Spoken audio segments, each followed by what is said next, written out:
Olá pessoal, sou o Glaic, CEO da Impactability. Estamos aqui em mais um episódio do Impact Talks, que é o nosso canal aqui de entrevistas, né, de pessoas e profissionais aí relevantes do mercado, de impacto, ESG, sustentabilidade.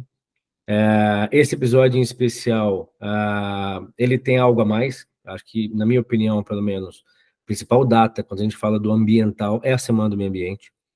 E ninguém melhor do que a presidente da Embrapa Meio Ambiente, para a gente bater um papo né, sobre o meio ambiente, o que está acontecendo, sobre os riscos, as preocupações e o que né, a Embrapa Meio Ambiente está contribuindo, enfim. Chamo aqui agora Paula Paca, muito bem-vinda e muito obrigado por aceitar o nosso convite. Olá, Glaico, obrigada pelo convite. Sempre um prazer falar desse tema que faz parte, né, da construção da minha vida profissional. Trabalhar com o agro e trabalhar com o meio ambiente é uma coisa assim que a gente está desdobrando e realmente será um prazer bater esse papo com você hoje. Legal, Paula, muito obrigado. Não tem como a gente desconectar, né, Paula?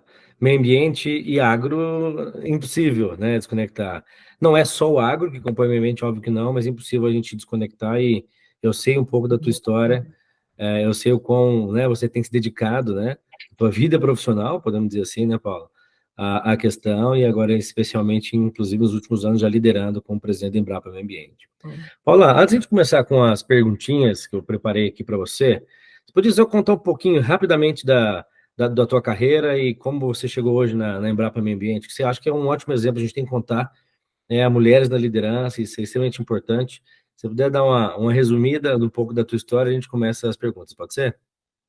Pode ser, com toda certeza. Eu sou engenheira agrônoma, formada na Exalc, fiz mestrado e doutorado em Química Analítica, fiz 6 pós-docs, sendo um no Canadá, e fui traçando essa minha carreira, assim, olhando sempre realmente nessa interface agricultura e meio ambiente. Eu sou pesquisadora, né, de mudanças do clima na Embrapa Meio Ambiente e atualmente sou chefe-geral da unidade e a gente tem trabalhado muito hoje com toda esse fervilhar da sustentabilidade no agro. Fazendo conta aqui, né, de tanta dedicação aí aos estudos, às ciências, 6 pós-docs, mestrado, doutorado. Eu sou engenheiro químico de formação, tá? Mas na parte técnica eu fiquei só na graduação, depois fui para a área de gestão de negócio. Aí sim, tenho 2 MBAs. Mas de novo, sempre muito bom conversar contigo. Então vamos continuar aqui. Espero que quem esteja nos ouvindo, né, curta bastante o nosso bate-papo. Olá, vamos lá. Acho que a primeira pergunta é: dado todo o teu conhecimento, toda a tua preparação técnica e ativa profissionalmente, a gente sabe que as questões climáticas estão aí, realmente uma emergência climática, né? Mas se você puder elencar para a gente, quais seriam, na tua opinião, profissional Paula, os top 3 maiores, assim, riscos, na tua opinião, em relação ao meio ambiente? Vamos falar, né? Eu não quero trazer o copo meio vazio, mas vamos começar dos riscos para daí a gente encher esse copo depois com as coisas que a gente vem fazendo, tá bom? Tá. Existe dos top 3, eu acho que a gente pode falar, quando a gente fala dessa emergência climática, a gente tem que olhar para 3 vertentes. Insegurança alimentar é uma delas, que é uma das que a gente aí está vendo, todos os desdobramentos, escassez hídrica e insegurança energética. Então, eu acho que esses são as 3 vertentes quando você fala de mudanças climáticas. E como que a gente trabalha isso dentro desse mundão globalizado que a gente está vivendo hoje, né? A gente não tem uma solução. Quando a gente pensa em mudanças do clima, a gente tem que olhar para soluções integradas e soluções regionalizadas. Então, como que a gente trabalha isso? Como exemplo, o Brasil. Nós temos 5 biomas diferentes. Como que a gente monta esse quebra-cabeça, né? Monta essas possibilidades regionalizadas? Então, soluções integradas. Então, a gente tem exemplos de políticas públicas muito interessantes no Brasil, o Plano ABC, Agricultura de Baixo Carbono. Hoje se fala muito em descarbonização dos setores agrícolas, tem potenciais de desdobrar soluções de inovação, trazer, né, os setores, tanto os grandes, né, as commodities, como os médios produtores, os pequenos produtores da agricultura familiar, e também hoje em dia a gente tem mais um vertente nesse caldeirão aí, que seria as startups. Ótimos pontos aí, hein? Muito obrigado por cobrir, concordo, né? Temos que olhar essas três vertentes aí de uma forma bem integrada, né? Bem holística, sabendo que não existe uma bala de prata, né? Tem que pensar em várias soluções para cobrir isso. Eu sei de alguns programas muito bem estruturados, então queria aproveitar, você citou um deles. Você pode falar um pouquinho mais, né, falando em políticas públicas, rapidamente, o que é o Plano ABC, como que ele pode realmente contribuir bastante para isso, para que as pessoas aqui possam, sabe, ter um mínimo aí de conhecimento e de como que é o poder que ele tem, tá, para nos contribuir aí nessa questão das questões climáticas.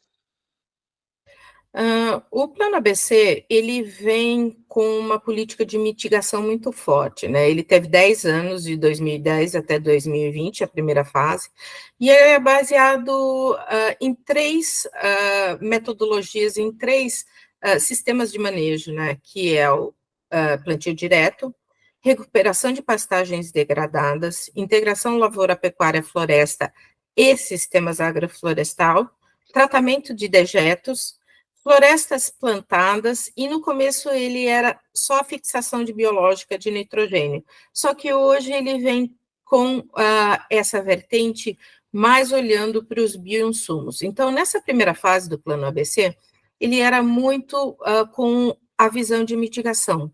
Hoje, o Plano ABC+, ele vem também com a vertente de adaptação. Então, é um plano estruturado em mitigação e adaptação.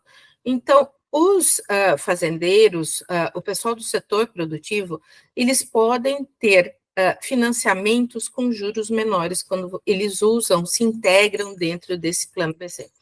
Na minha visão, ele tem que ser um plano que a gente tinha que ter no coração e um plano que teria que estar muito mais ativo no setor. Tá? Ele tem as duas vertentes.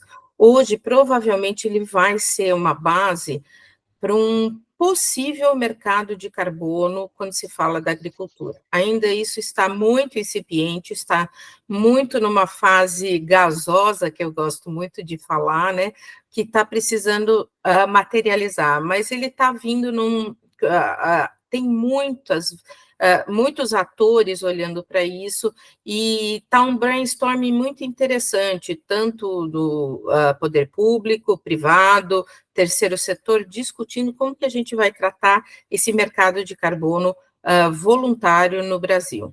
Tá? Então, eu acho que isso é uma das coisas importantes que vem aí, porque hoje, se você fala em mercado de carbono voluntário no Brasil, tudo é muito baseado em restauração ambiental, né, no RED+, mas as outras vertentes também estão querendo olhar para isso.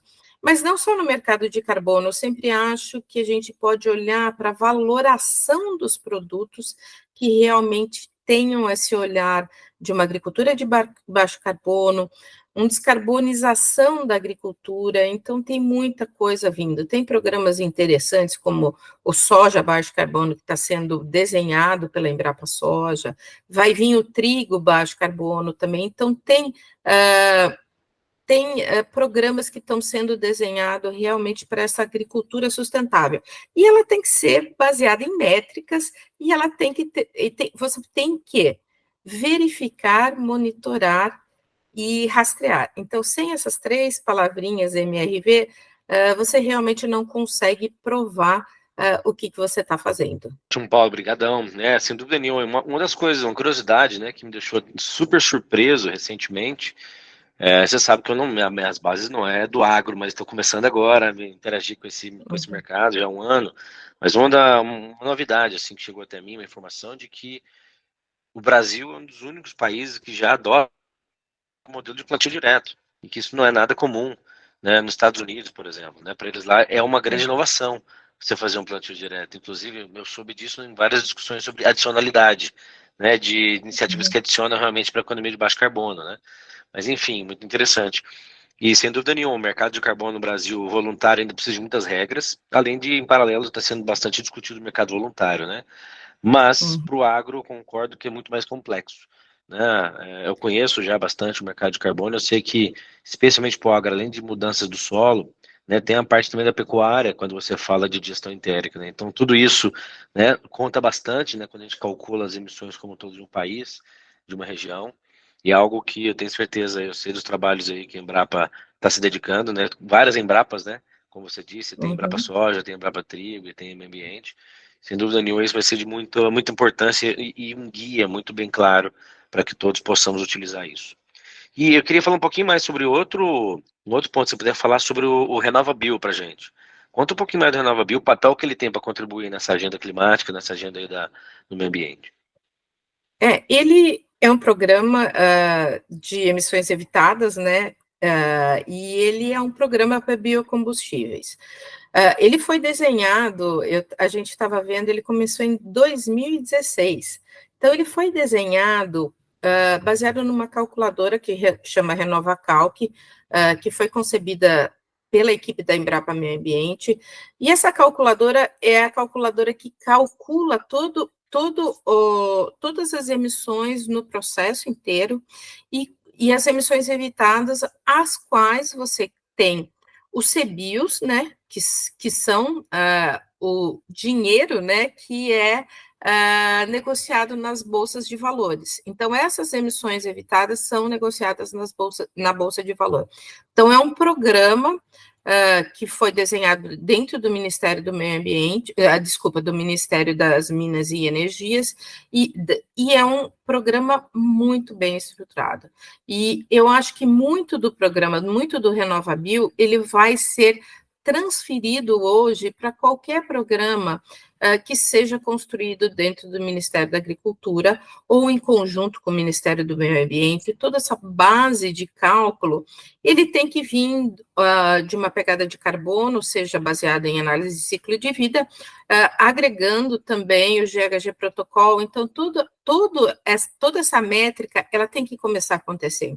A gente fala que é sustentável, a gente tem medidas, mas a gente não tem essa integração que nem o programa RenovaBio na agricultura. Uma coisa que a gente tem muito também, e a gente tem medidas assim dispersas, então hoje a gente tem olhado, que eu falo Embrapa, universidade, institutos de pesquisa, como que a gente tem o cálculo também de quanto foi sequestrado de carbono no solo. Então, esse balanço do sequestro de carbono no solo, do sequestro de carbono na parte aérea, na parte vegetal, ele ainda não está muito integrado. A gente tem para um estudo, tem para outro, mas não tem numa plataforma que a gente tenha tudo isso disponíveis, que nem Brasil. Então, tem iniciativas, a Embrapa está construindo uma plataforma para agregar os dados de pesquisa que a gente veio fazendo ao longo dos anos, não só da Embrapa, mas de outras instituições também.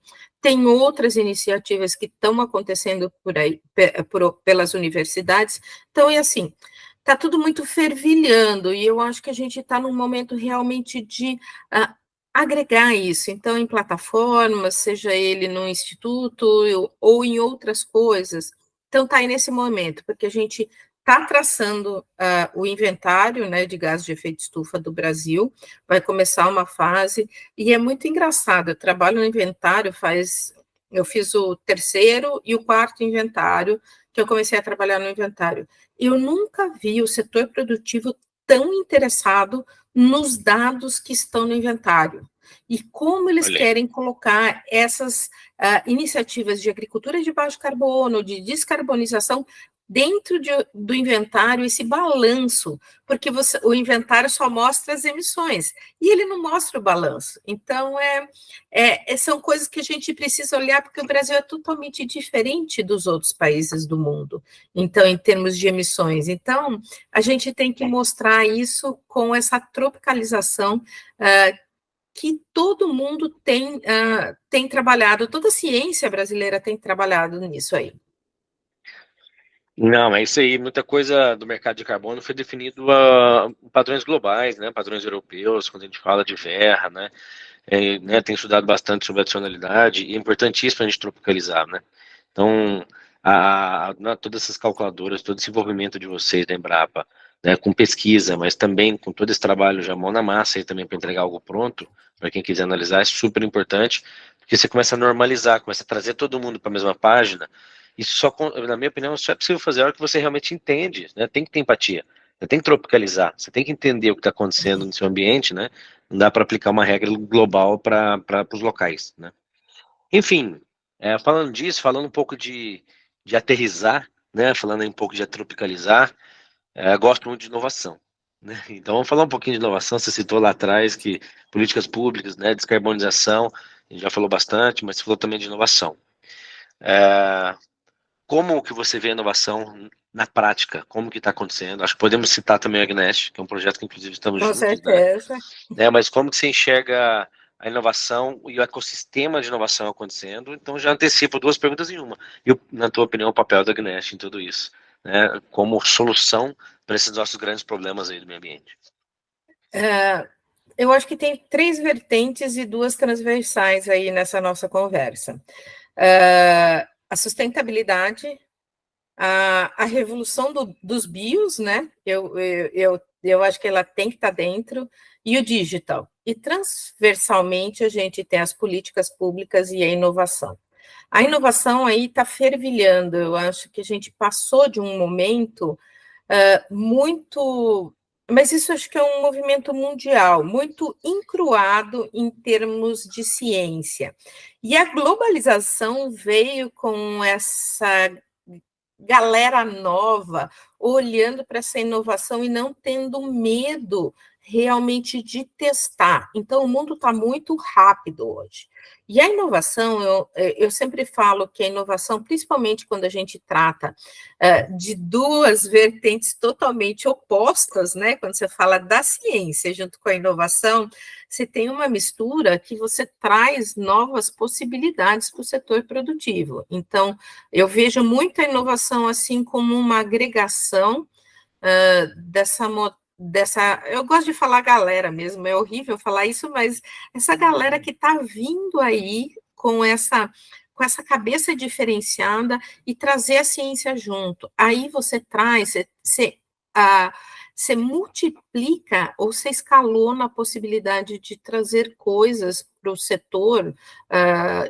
Qualquer setor, eu falo muito setor, mas pode ser uma agtech, uma fintech, uma climatech, que também tem agora, foodtech. Você vê que quase elas, todas essas 4 vertentes de agtechs de startups que eu citei, elas têm o agro dentro delas. Então, se você tem uma fintech, você pode ter negociando várias coisas do agro. Você tem uma foodtech, é o final da cadeia.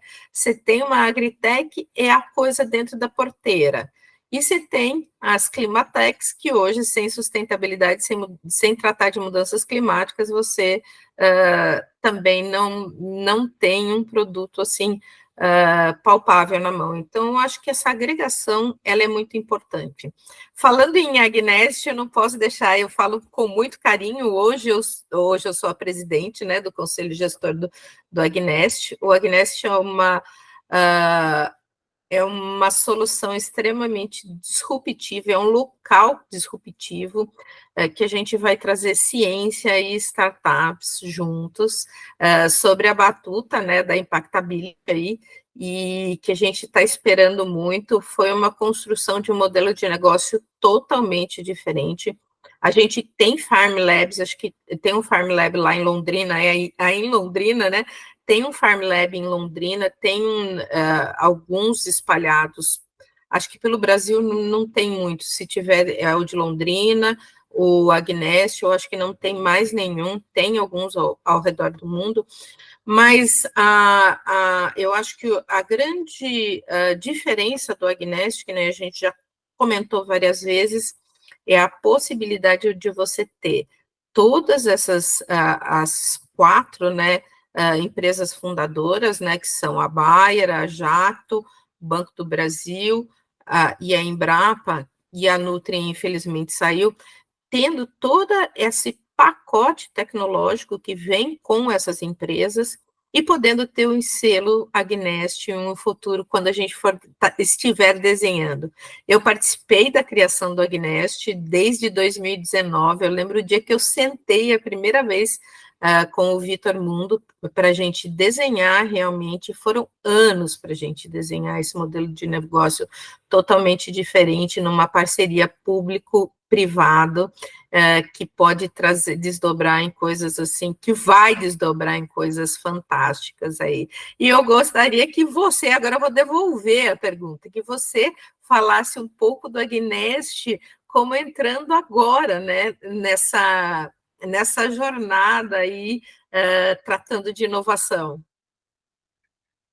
Legal, Paulo. Não, a Agnest realmente, não, obrigado por toda a tua resposta, né, no fim das contas, de tudo que você trouxe. Realmente, antes de falar de Agnest, tem uma coisa que para mim, enfim, já tenho 25 anos de carreira, mas tenho aprendido muito com essa galera que está chegando agora, como você falou. Mas assim, tem 3 coisas que percebi que tem muito diferente nessa geração nova, comparado, posso dizer, com a minha geração, é propósito. Realmente eles querem fazer algo que realmente faça diferença. Se não fizer diferença, eles não querem se envolver, não querem trabalhar. Acho que isso é uma coisa que realmente tem sido diferente dessa geração. Ou a segunda é determinação. Vai, né, bateu com a cara do muro, volta, não deu certo, volta, refaz. Eu acho que tem um pouco de apetite ao erro aí também, né, de ter menos, né, menos todo aquele receio. E por último, a coragem. Né, acho que esses são os três comportamentos que eu tenho percebido muito, que essa galera, como você disse, da inovação, que eu também falo galera, tem trazido de diferente, que é uma das coisas também que me abastece hoje em dia, sendo bem sincero. É muita coisa que eu estou desaprendendo, de coisa que eu aprendi. E uma das coisas que me brilha aos olhos é justamente o projeto da Agnest. Então, primeiro, estamos muito felizes na hora da Impactability aqui, terem sido escolhidos através do edital da Embrapa para ser os gestores operacionais da Agnest.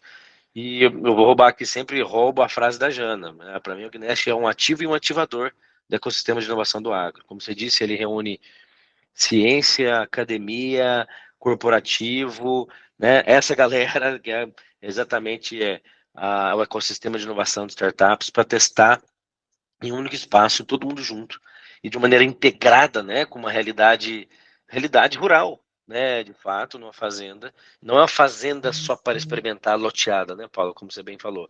É uma fazenda que ela tem que produzir o milho, tem que produzir a soja e tem que saber conviver com a validação dessas soluções. Então, para a gente é muita alegria, estamos super animados, né? Estamos fazendo uma construção de muita coisa do zero, né, Paulo? Acho que muitos vocês já trouxeram até aqui, Conselho Gestor. Outras coisas, algumas coisas a gente está evoluindo e outras coisas a gente está realmente definindo juntos do zero. Então, para nós estarmos envolvidos num projeto como esse, no estágio que está, é uma honra muito grande, uma alegria. Além de estar aprendendo muito, a gente espera contribuir bastante também, tá?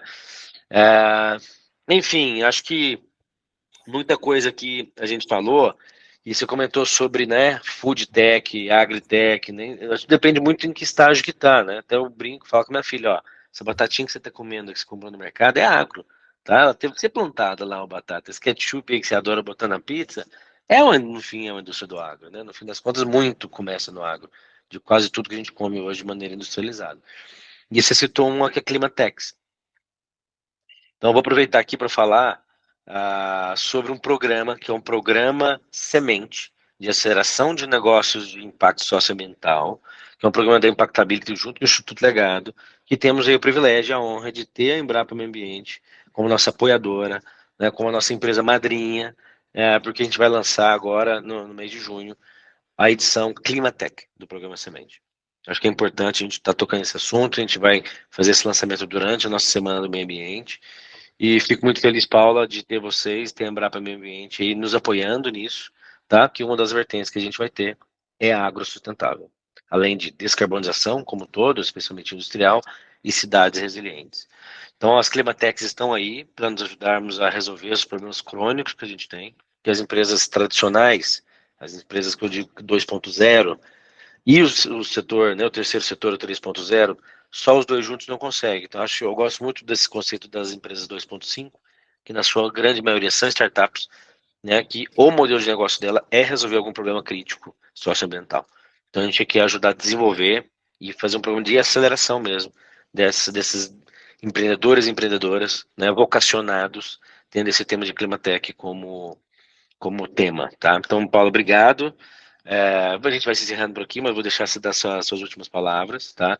Obrigado por estarmos juntos no Agneste, obrigado por estarmos juntos no Climatec, né, na Semente Climatec, e obrigado por estar aqui hoje, contando um pouco da tua história e trazendo válidas contribuições aí, não só dos maiores riscos, mas também de várias ferramentas que existem aí para o agro, né, como que a Embrapa tem atuado fortemente, incansavelmente, né, com ciência, com tecnologia, e não só parando nos papers, né, Paulo? Pelo contrário, entregando o produto pronto, como vocês sempre fizeram. Então, deixo aí as palavras finais para você, considerações finais, e aqui já fica meu agradecimento. Obrigada, Glaico. E assim, a ciência, ela, a ciência, quando você olha um pouco para a Embrapa, que não é uma universidade, eu sempre falo que a gente tem que entregar 3 coisas assim muito importantes hoje em dia, que é a pesquisa, né? Ela começa com a pesquisa e ela tem que finalizar com a pesquisa, que são papers, boletins técnicos. A gente tem que trabalhar, entregar inovação aberta, que é o que a gente está fazendo em conjunto, em várias vertentes, assim como o Agneste, como o Projeto Sementes, e a gente tem que entregar políticas públicas. Então, eu tenho direcionado muito a unidade para olhar para essas 3 vertentes e construir isso. Eu acho que a ciência tem que ser construída com entregas.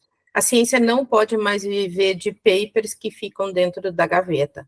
Então, ela tem que ter os papers, ela tem que ter isso, ela tem que ter os boletins técnicos, mas ela tem que ter entregas também. Então, a gente está olhando muito para isso.